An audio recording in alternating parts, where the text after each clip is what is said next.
মনে রাখবেন, রমজানকে যে কদর করে না, রমজানেও যে গুনাহ করে, রমজানেও যে জাহান্নাম থেকে বাঁচার চেষ্টা করে না, রমজানেও যে জান্নাতের আমল করার চেষ্টা করে না,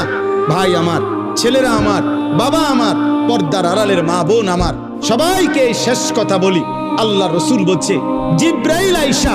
রমজানের শেষ দিন নবীজিকে আইসা বলে গেছে, ইয়া রাসূলুল্লাহ, এত বড় রমজান পেল,